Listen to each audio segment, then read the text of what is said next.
এয়া নিখাৰ আঞ্চলিক বাতৰি আপোনালোকে চাবলৈ আৰম্ভ কৰিছে আপোনালোকৰ প্ৰিয় চেনেল আসাম লাইভ 7। আজি নিখাৰ প্ৰথমটো খবৰ অসমীয়াৰ ঐতিহ্য পৰম্পৰা ধৰি ৰাখি ভাদমহীয়া নাম কীৰ্তনত ব্যস্ত হ'ল কলিয়াবৰৰ গোপিনীসকল। এতিয়া পবিত্ৰ ভাদমাহ বুলিলেই আমাৰ মনলৈ আহে নামঘৰত এজাক গোপিনীৰ মুখত হৰি নামৰ ধ্বনি। কলিয়াবৰো ব্যতিক্ৰম নহয়। কলিয়াবৰৰ প্ৰতিখন গাঁৱৰ নামঘৰত এতিয়া গোপিনী কীৰ্তন হৰি নামৰ ধ্বনিৰে মুখৰিত হৈ উঠে প্ৰতিটো আবেলি।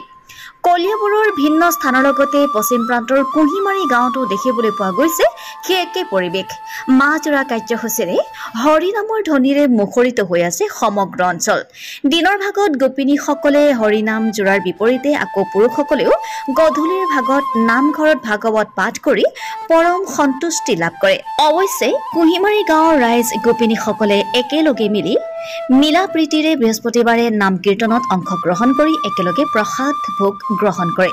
নতুন চাম যুৱক যুৱতীক হৰি ভক্তিৰ প্ৰতি আগ্ৰহী কৰাৰ বাবে এনে কাৰ্যসূচী গ্ৰহণ কৰিছে বুলি জানিবলৈ দিয়ে গাঁওবাসীয়ে। আজি নিশাৰ দ্বিতীয়টো খবৰ পুনৰ বিহালীত হাতীৰ পোৱালি উদ্ধাৰ। ৰাতি অহা জাকৰ পৰা ফাট খাইছিল হাতীৰ পোৱালিটো। হাতী পোৱালি চাবলৈ ৰাইজৰ ভিৰ।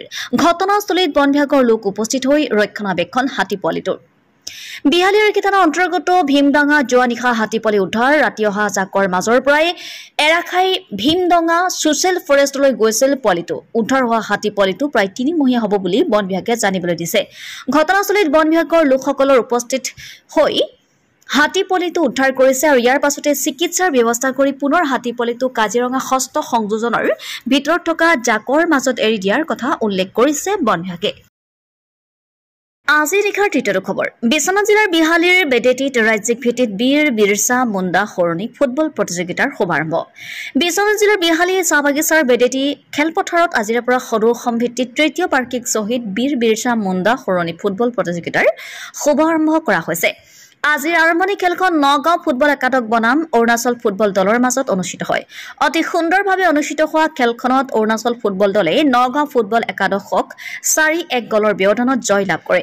ৰাজ্যিক ভিত্তিত অনুষ্ঠিত হোৱা আজিৰ শুভাৰম্ভণি খেলত মুখ্য অতিথিৰূপে অংশগ্ৰহণ কৰে খেল পৰিচালনা সমিতিৰ সভাপতি তথা তেজপুৰ লোকসভা সমষ্টিৰ সাংসদ ৰঞ্জিত দত্ত, ৰাজ্যিক বিজেপিৰ SC মৰ্চাৰ উপসভাপতি চিৰঞ্জীৱ পাঠকসহ বহু গণ্যমান্য ব্যক্তি উপস্থিত থাকে।